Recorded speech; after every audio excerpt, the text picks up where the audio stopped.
In 1976, John Currie won the figure skating gold medal for Britain at the Winter Olympics in Innsbruck.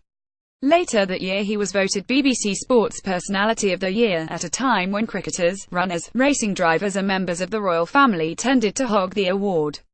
Not bad for a gay man who in the same year was outed by a German newspaper, a potent event in a notoriously homophobic era. He was a winner, a gay guy that had won, says Tony Timberlake, an actor who has created a one-man show about Currie called Looking for John, and is performing it at the Edinburgh Festival.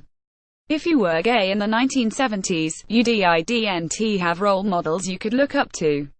Gay men at the time were ridiculed. It was Kenneth Williams or John Inman.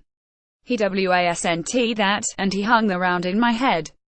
John Currie at the 1976 Olympics in Innsbruck. Video. An actor who has spent most of his life in musicals, Cats, Les Mis, Hairspray, Spamalot. Timberlake wrote the show, has performed it in Liverpool and Birmingham before its current Edinburgh run, and, rather than merely describing it to me, he is jumping out of his seat acting out the parts.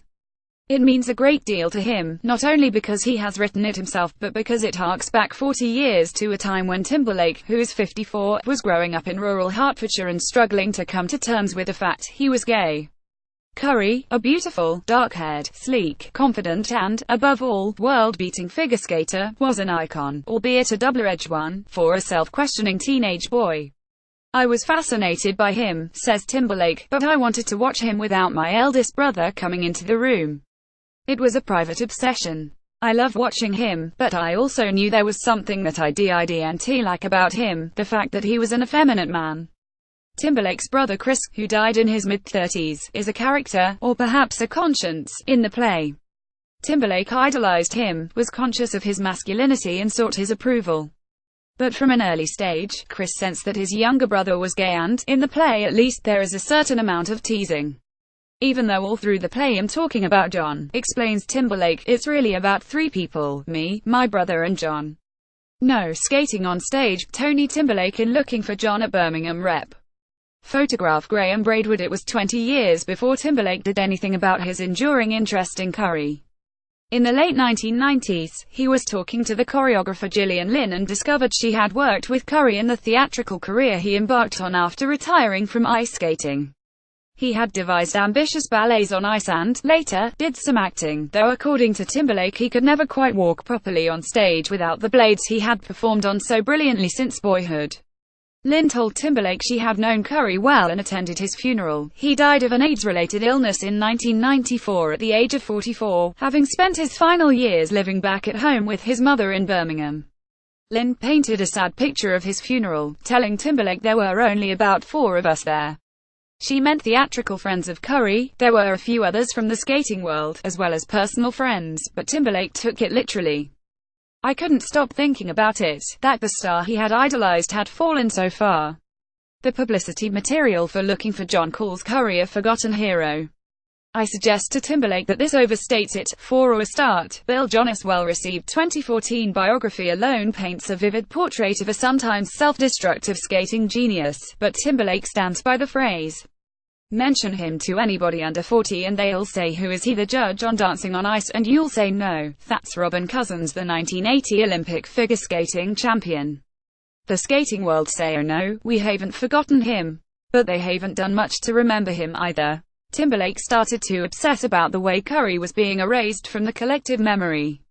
You wonder what you will leave behind, and I thought if he can't leave anything behind and be remembered, what chance do any of us have? Currie had sold his gold medals, he had also won the World and European Championships, to raise money for his mother, and was virtually broke when he died.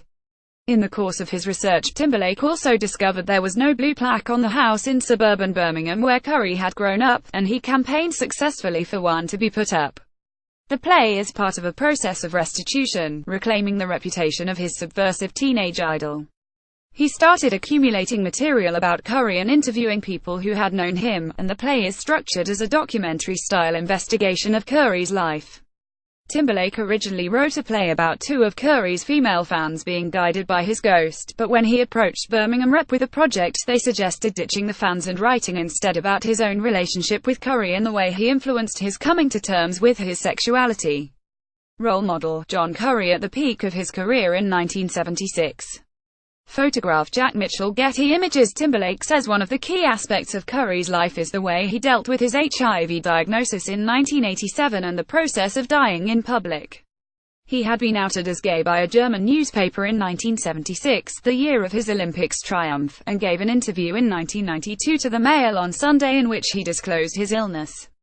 Jones says in his biography that he did the interview for the money, but I don't believe that, insists Timberlake. I think it was more that he wanted to be upfront and honest about it. Timberlake feels proprietorial about Curry. He says that when he discovered Jones was writing a book about him, he had felt his territory was being invaded. But they have since cooperated, sharing Curry's letters and contributing to a renaissance in his reputation. There are plans for a documentary based on Jonas' book. There is no skating on stage, I can barely stand up on the ice, says Timberlake, but there are backdrops of Curry performing and other illustrative material, shown as Timberlake explores his life and plays the half-dozen or so witnesses he quotes. In less skilled hands, it would be a lecture rather than a drama of self-discovery. That has been a challenge, Timberlake admits.